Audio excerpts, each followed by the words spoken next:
Hello everyone, my name is Joshua Morris and today we're going to be talking about weapon safety. Treat, never keep, keep. Treat every weapon as if it were loaded.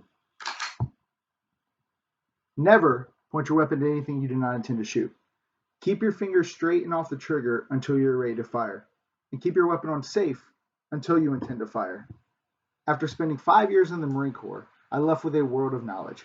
From leadership skills to the ability to safely guide aircraft, there's nothing I felt was more important than the safety skills I learned when handling a weapon. Never has a gun killed someone.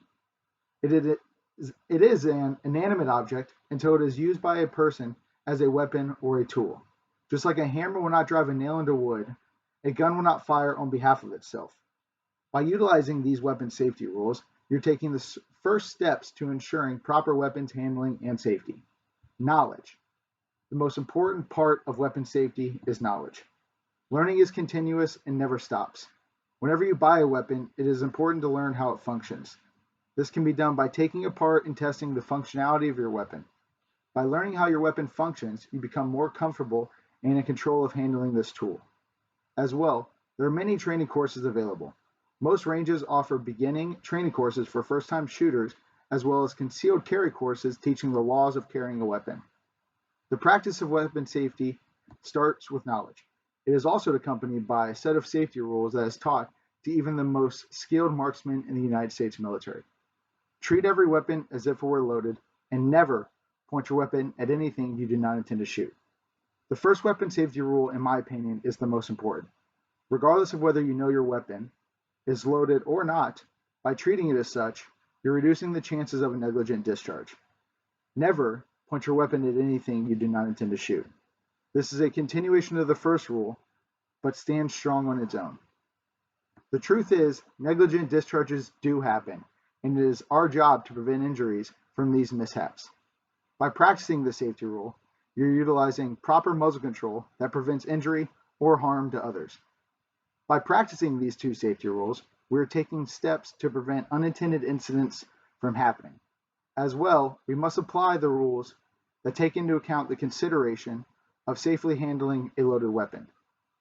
Keep your fingers straight and off the trigger until you're ready to fire. Keep your weapon on safe until you intend to fire. These two rules go hand in hand because they are your last safety rules before you put rounds downrange.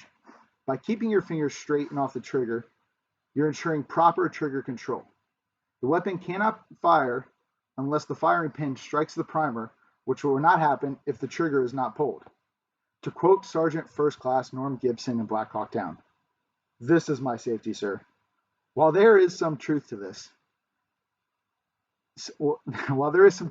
statement, the safety on your weapon is the measure in protecting yourself and others. The safety prevents the trigger from functioning, allowing the primer to be activated. While some weapons don't have an external safety, my Smith & Wesson does here. You have a external safety that locks in the trigger in place that is on the outside of the weapon. They do have an internal safety that acts as another step from preventing a negligent discharge, just like the Glocks that you see here, where it has an internal safety that starts at the trigger that unless this mechanism is pressed, then it will not fire. While a weapon can itself not kill others, it is our handling of these weapons that may cause unintended harm. It is a matter I take very seriously, and I hope I convey the importance of that. Weapon safety doesn't just stop with these rules. It is a never-ending mission to protecting yourself and others when handling weapons. Treat every weapon as if it were loaded. Never point your weapon at anything you do not intend to shoot. Keep your fingers straight and off the trigger until you're ready to fire. And keep your weapon on safe until you intend to fire. You're utilizing these rules to ensure the safety of yourself and those around you. I hope you've learned something today, and I hope everyone is staying safe, and hope to see you guys soon. Thank you.